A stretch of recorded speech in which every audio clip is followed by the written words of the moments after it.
Good morning students. आज हम science का चैप्टर फिफ्थ करेंगे। चैप्टर फिफ्थ का नाम है आपका grouping materials of different kinds. यानी कि इसमें आपको क्या बताना है, इसमें आपको ये बताना है कि जो मटेरियल है उसमें उसको हम किस तरीके से अलग अलग ग्रुप में डिवाइड करते हैं। अलग अलग ग्रुप में कैसे डिवाइड करते हैं कि वो हार्ड है, यानी कि वो कैसा है, वो स्ट्रॉन्ग मटेरियल है या सॉफ्ट मटेरियल है, हार्ड है, शाइन करता है या डल रहता है, रफ है, कैसा है वो, और इलेक्ट्रिक कंडक्टर है या बैड कंडक्टर है। तो ये सारी की सारी चीज़ें अगर हम अलग अलग मटेरियल्स को डिवाइड करते हैं तो उसको हम ग्रुप में डिवाइड करते हैं। तो हमको इस वाले चैप्टर में यही बताना है कि हम किस तरीके से अपने जो मटेरियल्स हैं जो हमारे डेली लाइफ में यूज़ में आते हैं उनको हम कैसे डिवाइड करते हैं। अब जैसे कि यहाँ पे एग्जाम्पल्स के लिए आपके लिए यहाँ पे फोटोज़ दिए हुए हैं, classroom, bedroom, kitchen, drawing room.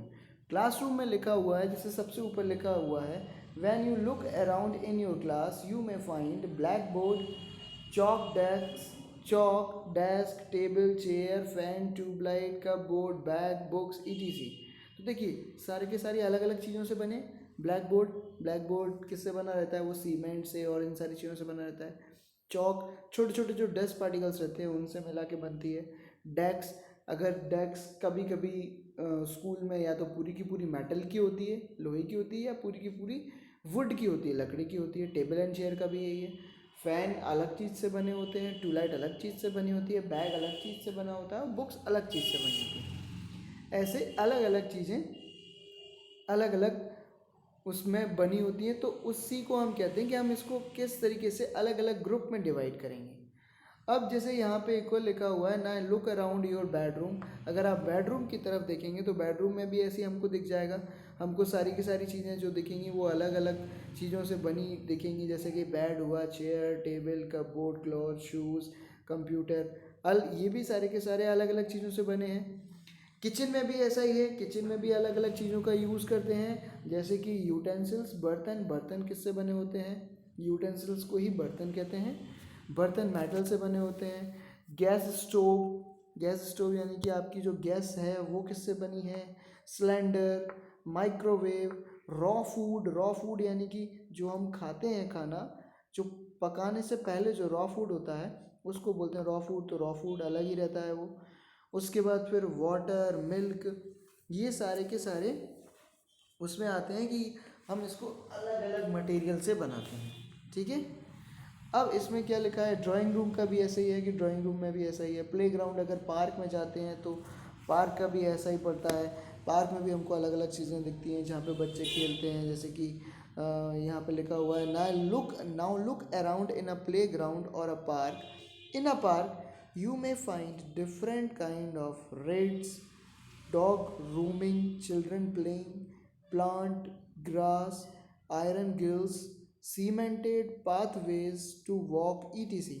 यानी कि जब हम पार्क में जाते हैं तो हमको क्या क्या दिखता है, हमको काइंड ऑफ रेड्स दिखती हैं। रेड्स यानी कि अलग अलग तरीके की रैलिंग्स दिखती हैं। उसके बाद डॉग रूमिंग है ना, डॉग घूमते हुए दिखते हैं। चिल्ड्रन प्लेइंग, बच्चे खेलते हुए दिखते हैं। प्लांट्स दिखते हैं, ग्रास दिखती है। आयरन ग्रिल्स यानी कि वो लोहे से जो भी चीज़ें बनी रहती हैं वो दिखती हैं। और सीमेंटेड पाथवेज यानी कि साइड में एक छोटी सी जगह जहाँ पे लोग बाग चलते हैं, आपने भी देखा होगा। सीमेंटेड जो पार्क में बीचों बीच में या फिर साइड में बनी रहती हैं उसको बोलते हैं cemented pathways to walk, etc. तो ये सारी चीज़ें हमको दिखती हैं। आपको नेक्स्ट आगे वाले इसमें दिख जाएंगी, ये देखिए फ़ोटो में है, सब कुछ आपको दिख रहा होगा। अब हम इससे क्या समझें, what do you understand from all these observation. अब हमने ये सारी की सारी चीज़ें देखी, नोटिस की, अब हम इससे क्या समझते हैं। इससे हमको ये समझ में आता है, you understand that there are many kind of material in the world। यानी कि इससे हमको क्या पता चलता है कि हमारे वर्ल्ड में बहुत सारे अलग अलग तरीके के मटेरियल होते हैं। ठीक है, कौन कौन से, some of these are livings and some are non living. यानी कि कुछ इसमें से जो जीते जागते होते हैं, जैसे कि कौन कौन, हम हैं, ह्यूमन बींग्स हैं, एनिमल्स हैं, प्लांट्स हैं, ये सारे के सारे लिविंग थिंग्स में आ गए। और नॉन लिविंग थिंग्स में ये जो जीते जागते नहीं होते वो आ गए नॉन लिविंग थिंग्स में. All of these have different shapes, colors, and uses. They may be made of one or more than one kind of material such as cotton, glass, metal, mud, paper, plastic and would. यानी कि इसमें जितने भी materials होते हैं वो सारे सबका शेप अलग होता है, साइज़ अलग होता है, कलर अलग होता है और उनके यूज़ भी अलग होते हैं. यानी कि हम उनको अलग अलग तरीके से यूज़ करते हैं. They may be made of one or more than one kind of material. ऐसे बहुत सारे मटेरियल होते हैं जो कि ज़रूरी नहीं कि सिर्फ और सिर्फ एक ही चीज़ से बने हों. उनमें और भी चीज़ों का यूज़ किया गया होगा और दूसरे मटेरियल्स का भी यूज़ किया गया होगा. तो एक मटेरियल दो तीन मटेरियल से मिलकर भी बन सकता है. अब उन्होंने बताया है कि सच एस हम किस किस को मिला सकते हैं. जैसे कि कॉटन में और भी चीज़ें मिला के कपड़े बनते हैं, ग्लास में भी और भी चीज़ें मिलाई जाती हैं, मेटल में अकेला एक ही ऐसा नहीं है कि अकेला आपने उसमें कॉपर मिला दिया है ना. तो कॉपर को हिंदी में क्या बोलते हैं, तांबा. किया अगर आपने पूरा पूरा तांबा तो उसमें कुछ ना कुछ और भी मिलाना रहता है. Mud, paper, plastic and wood. Some of these materials are visible to be unaided or naked eyes while some are not. अब इसमें से कुछ मटेरियल ऐसा रहता है जो कि हमको नॉर्मल हमारी आँखों से दिख जाता है और कुछ मटेरियल ऐसा रहता है जो हमको नॉर्मली हमारी आँखों से नहीं दिखता है. Air and microscopic organism are invisible to the unaided eye. यानी कि हवा और साथ में हवा में मौजूद जो छोटे छोटे माइक्रो ऑर्गेनिज्म है, माइक्रोस्कोपिक ऑर्गेनिज्म है, ये बिल्कुल छोटे कण के बराबर के जो माइक्रो ऑर्गेनिज्म है वो हमको नॉर्मल हमारी आई से नहीं देख सकते, तो वो हमारे लिए इनविजिबल होते हैं. The use of material depend on it's property and requirement. तो अब क्या है, अब ये बता रहे हैं कि जो भी मटेरियल होता है उसका यूज़ उसकी रिक्वायरमेंट के हिसाब से होता है और उसकी प्रॉपर्टीज़ के हिसाब से होता है. जैसे मान लो मुझे किसी जगह पे लकड़ी का ही यूज़ करना है तो ऑब्वियस सी बात है जिस जगह पे करना है उस जगह पे लकड़ी की प्रॉपर्टीज़ चाहिए मुझे, है ना, और लकड़ी की ही ज़रूरत है मुझे, तो मैं उस जगह पे लकड़ी से बनी हुई चीज़ का ही यूज़ करूँगा. उसी तरीके से अगर मुझे कपड़े की कुछ चीज़ यूज़ करना है तो मैं उस जगह पे कपड़े की बनी हुई चीज़ को यूज़ करूँगा. ऐसा तो है नहीं कि मैं उसकी जगह पे कपड़े की जगह पे मैं लकड़ी की चीज़ यूज़ कर लूँ या फिर लोहे की या मेटल की चीज़ यूज़ कर लूँ. तो ऐसा तो बिल्कुल भी नहीं हो सकता है ना. तो वो डिपेंड करता है मटेरियल की प्रॉपर्टी पे और रिक्वायरमेंट पे, हमारी क्या रिक्वायरमेंट है और मटेरियल की क्या प्रॉपर्टीज़ हैं, यानी कि वो किस चीज़ से बना है और वो क्या क्या काम कर सकता है. फॉर एग्जाम्पल दिया है, you need a bed to sleep, a chair to sit. हमको एक पूरा पलंग चाहिए सोने के लिए और चेयर चाहिए बैठने के लिए, खाना चाहिए खाने के लिए और टेलीविज़न चाहिए एंटरटेनमेंट के लिए. अब ऐसा तो है नहीं कि हम उल्टा काम करने लगें कि हम खाना एंटरटेनमेंट के लिए करने लगें और चेयर पे हम सो जाएं और बेड पे हम बैठ जाएं. ऐसा तो नहीं होता है ना. तो रिक्वायरमेंट और प्रॉपर्टी दोनों, जिस चीज़ की जब ज़रूरत होगी वो चीज़ हम तब यूज़ करेंगे. Also for making jewellery the material should be shining. अब अगर मान लो कि हम गहने बना रहे हैं, ज्वेलरी बना रहे हैं, तो हमको जो मटेरियल चाहिए वो मटेरियल कैसा होना चाहिए, शाइनिंग, यानी कि चमकदार वाला मटेरियल चाहिए, शाइन जो कर रहा हो.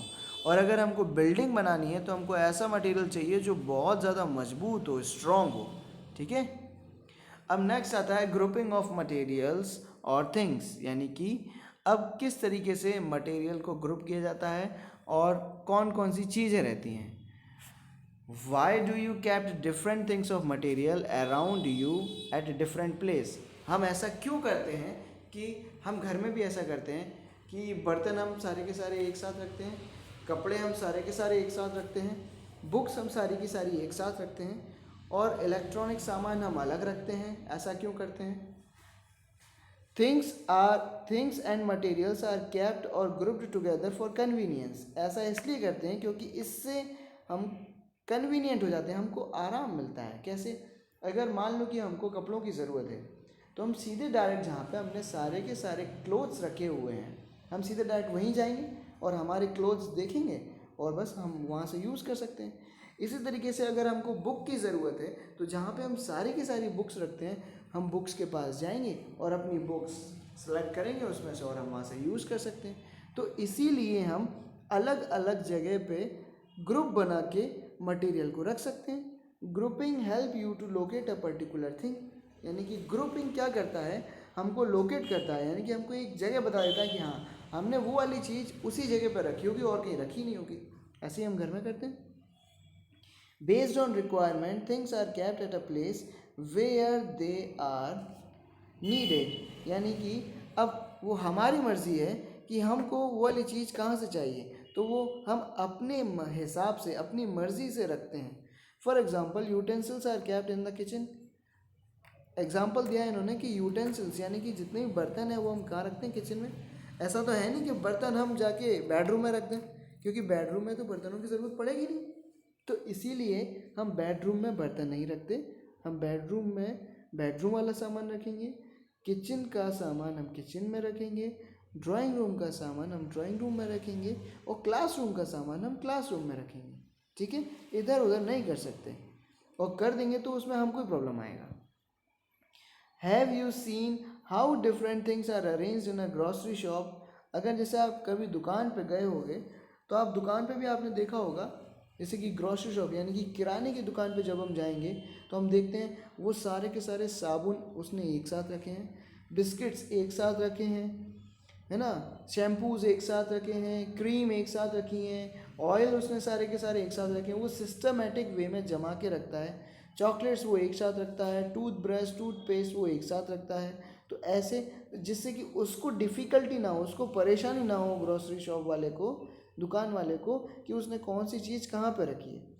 इसी तरीके से लाइब्रेरी में भी हम ऐसे ही रखते हैं। लाइब्रेरी में क्या करते हैं, यहाँ पे लिखा हुआ है recall how books are arranged in the library, they are arranged subject wise. For example, यानी कि लाइब्रेरी में जो बुक्स रखी रहती हैं वो किस तरीके से रखी रहती हैं, वो रखी रहती हैं सब्जेक्ट वाइज, यानी कि इंग्लिश की सारी एक साथ, हिंदी की सारी एक साथ, सोशल साइंस की ऐसे ही, साइंस की भी ऐसे ही, और मैथ्स और कंप्यूटर की भी ऐसे ही। यानी कि जो बुक जिस टॉपिक के ऊपर है वो बुक उसी टॉपिक वाली बुक के साथ में ही रखी जाएगी। ठीक है, ऐसा नहीं होता कि इंग्लिश वाली के साथ में हमने मैथ्स वाली भी रख दी या फिर साइंस के साथ हमने सोशल साइंस रख दिया, ऐसा नहीं होता। और ऐसा करने से हमको ही परेशानी होगी, इसीलिए ऐसा नहीं करते, अलग अलग सिस्टमेटिक वे में जमा के रखते हैं।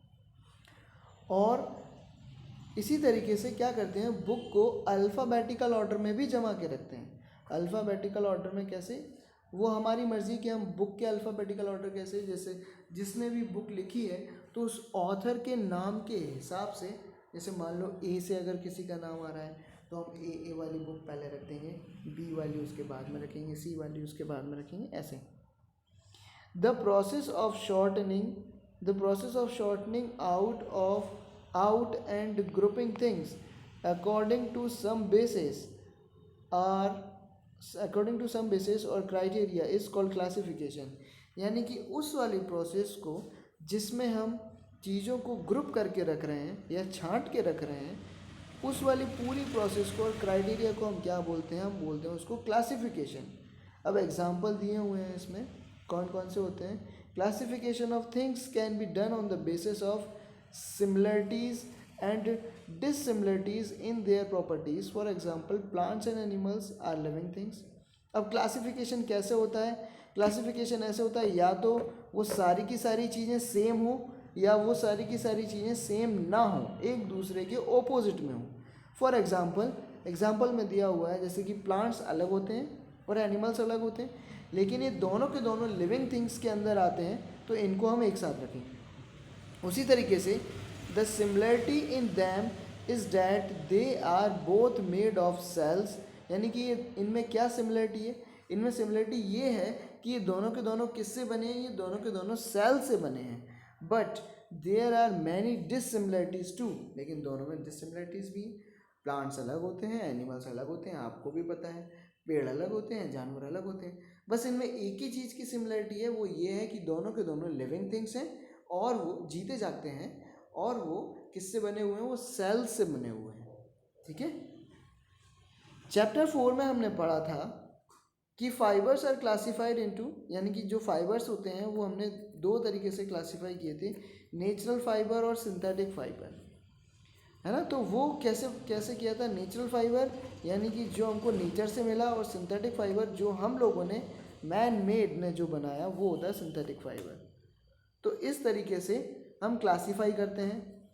इसके बाद नेक्स्ट लिखा हुआ है classification of things can be done on the basis of shapes also, यानी कि शेप के हिसाब से भी हम क्लासीफाई करते हैं चीज़ों को।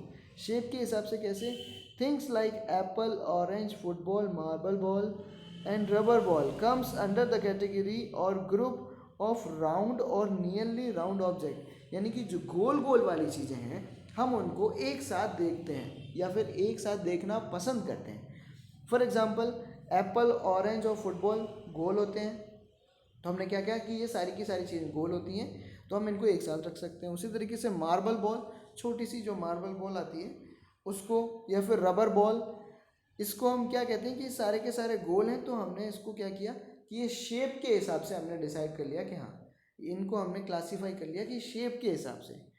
उसके बाद we can classify things on the basis of size, हम साइज़ के हिसाब से भी चीज़ों को अलग अलग या छांट के रख सकते हैं। कलर के हिसाब से भी हम चीज़ों को अलग अलग या छांट के रख सकते हैं, या फिर उनके यूज़ के हिसाब से हम चीज़ों को छांट के या फिर अलग अलग करके रख सकते हैं। Classification of things can also be done on the basis of material they are made of, यानी कि अगर मान लो कि कुछ चीज़ ऐसी है जो कि एक ही मटेरियल से बन रही हो, जैसे कि कपड़े, अगर मान लो कि कॉटन के सारे कपड़े कॉटन से ही बन रहे हैं तो हम सारे कॉटन के कपड़ों को एक साथ रख सकते हैं। उसी तरीके से things, there are things which are made of more than one kind of material, also there are different types of things that are made of same material. अगर मान लो कि ऐसा कोई मटेरियल, ऐसी कोई सी चीज़ बनी है जिसमें बहुत सारे मटेरियल का यूज़ किया गया है, और ऐसी बहुत सारी चीज़ें बनती हैं जिसमें हम अलग अलग मटेरियल्स का यूज़ करते हैं, तो हम उसको उसके हिसाब से क्लासीफाई कर सकते हैं। और ऐसी बहुत सारी चीज़ें होती हैं जो कि सिर्फ़ और सिर्फ एक ही मटेरियल से बनती हैं, तो हम उसको उस हिसाब से क्लासीफाई करके, यानी कि अलग अलग तरीके से जमा के हम रख सकते हैं। अब ये बाकी का अपन नेक्स्ट लेक्चर में पढ़ेंगे, ठीक है। Thank you.